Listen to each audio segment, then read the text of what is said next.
Thank you, everybody, for coming. I'm really glad to see such a huge audience for us for poetry. And unfortunately, in all of the preparations for this, I forgot to have introductory preparations for myself to say anything. So I will just say thank you very, very much for coming. And I'm going to introduce Angel Lateral, who is the Washington Poets Association president.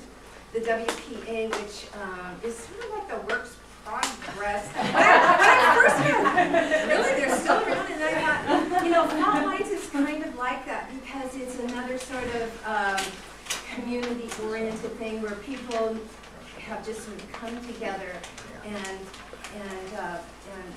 done their art of whatever kind, and this kind of poetry. So. I'm really pleased that Angel is here, and she will, I'm sure she's prepared, but anyway, thank you very much. That's funny, I was just scribbling my notes. I was like, all right, I said I'd say something. But I just want to say, it's just so great to see a room like this packed for people to hear poetry. And the mission of the WPA, we've existed for 41 years, and the three fellows, actually it was 2 men and 1 woman, came together. They were just friends, they were average people, but they liked poetry, and they wanted to create an organization so that they could support poets sharing their poetry in public. And the mission has stayed very similar throughout many years. We've had different activities that we've done in support of that mission, but the primary purpose is to bring people together somehow to enjoy poetry, and to support the poets of Washington State and give them a means to both do their work as well as share it with others.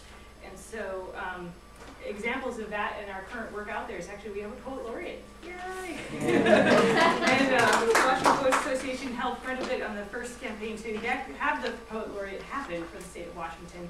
And Kathleen Flanagan is out and about bringing poetry to the masses and sharing wonderful things with her, both her poetry blog and just her presence. And the other thing the Washington Poets Association is actually focusing on now, and this is a resource for all of you, and the more of us that use it, the more of a resource it would become. But our website is brand new and works again, and it is WashingtonPoets.org is the name, so WashingtonPoets.org. And on there you'll find the Washington Poetry Calendar. This is a free service for all of you who have poetry events or want to know where poetry events are. So anyone can create a sign-in and just put your poetry events on there, and it's meant to be for the whole state. So hopefully the login process is not that complicated. I've had enough people get through it. It's pretty simple, but we just have to prove you're not a computer or a spam bot or whatever it is. But please use it, and please check out the other stuff that folks are doing. We hope it can be a central place where people in Washington know where poetry is happening. Last but not least, I just am so grateful for the energy that Tony put into this project to bring all of us, not from Washington, but from the entire Cascadia region, together for this project in one book, and then together physically as human beings to interact with each other, because we were all, maybe not all of us were strangers, but I think a lot of us were prior to this, and now here we have you know, folks visiting from as far away as Oregon. Folks like me visiting Gig Harbor for the very first time, and you know, other parts of the state. So, but with that, I just much grateful and appreciation to have an excuse for us all to come together for poetry. So, welcome. We forgot that we were going to introduce Tony. The Freudian slip. Yeah, I know, but you know, it's Tony's birthday today too, so we also have birthday today. And we have, I think most of you have on your seat we had a birthday poetry contest. And all of the poems were really, really good. It was very hard to choose, although I was not a judge. I understand it was very difficult because I had to ask about 15 people so that I could get a good consensus. And so Susan Harmon, there you are, hello. So she has her poem, which maybe let's just go ahead and read right now. Poetry readings, okay? Well, I'm deeply honored. This is such it was wonderful to participate in this, and this is just an added extra thing to be able to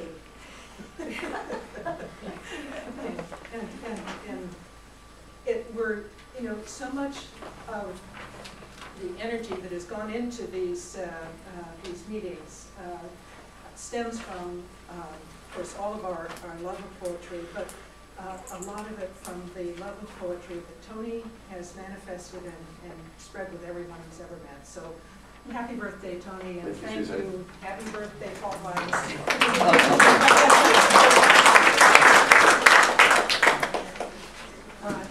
Well, this is called Don't Ask, Don't Tell. In August, I disappear, so my birthday can't find me. It will rub its nose in the scent of my years and howl on my trail. But I've learned a few tricks. I shoot out all the lights, force feed the cat with cloves, and sneak garlic to the fanged canaries. I eat all the cherries. I erase my reflection in the mirror and pound iron stakes into the dresser, throw out the French lingerie, and most of all, I block my ears against the birthday song, against all songs that remind me that as I grow older, so do you. You walk closer to the edge than I do. I hadn't realized how steep the trail is, how far up we've come. The ledge narrows as I speak, and I hear the sound.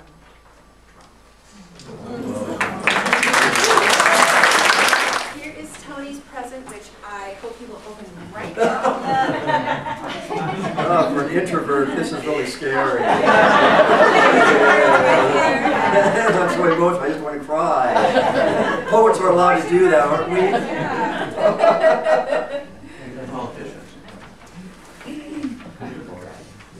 I will take to unwrap it.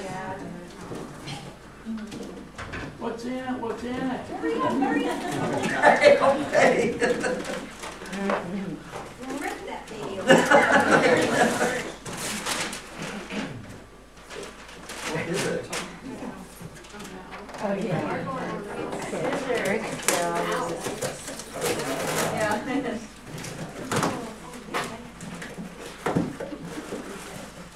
Oh, wow! It says Fault Lines, Poems for People.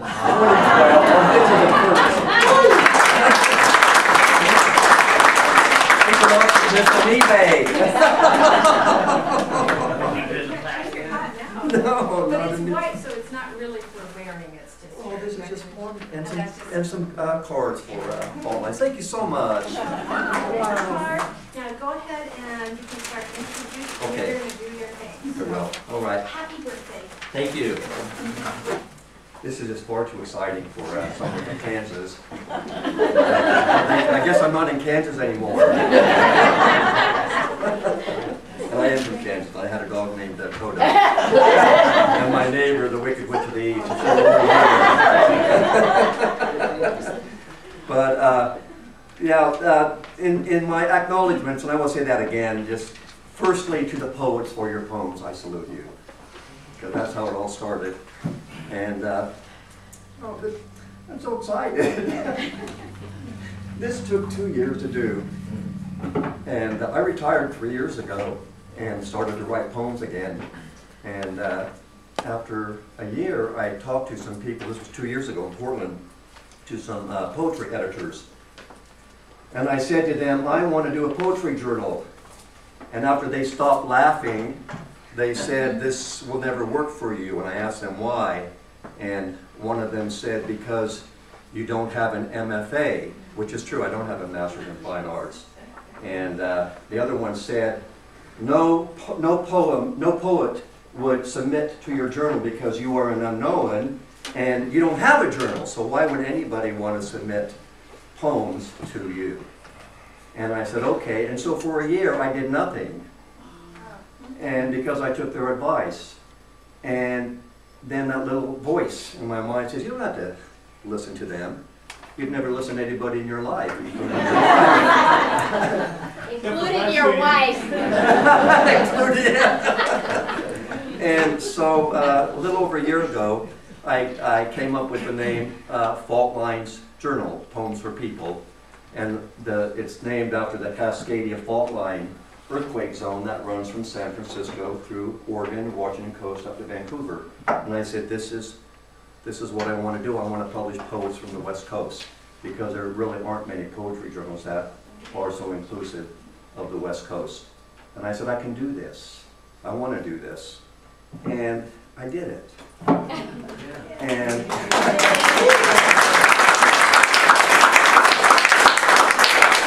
And now some of these very same editors actually from all over the coast are calling me up, and some are even coming to Portland and taking me out to lunch. And you know what they're saying about this? That they have never seen a collection of such good poems in one journal.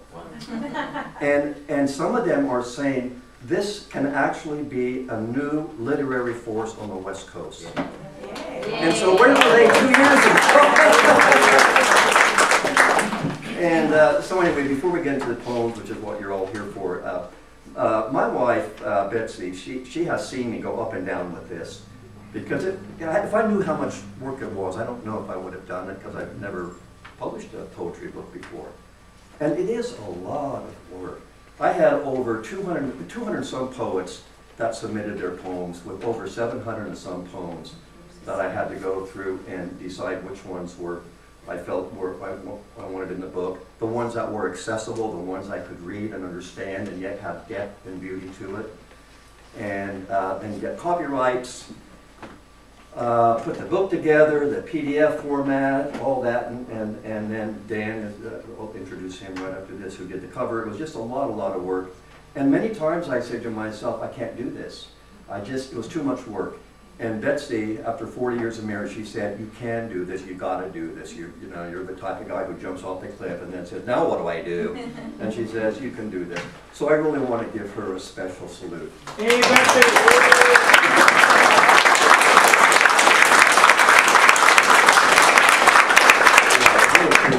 Thank you so much. Well, this is a message to all the women. You know, every successful man has a woman behind him. Where have I heard that before?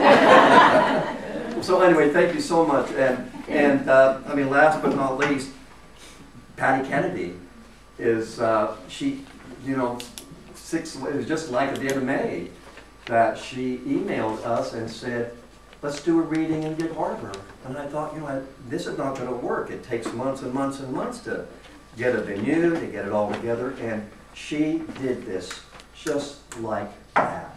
So for her especially,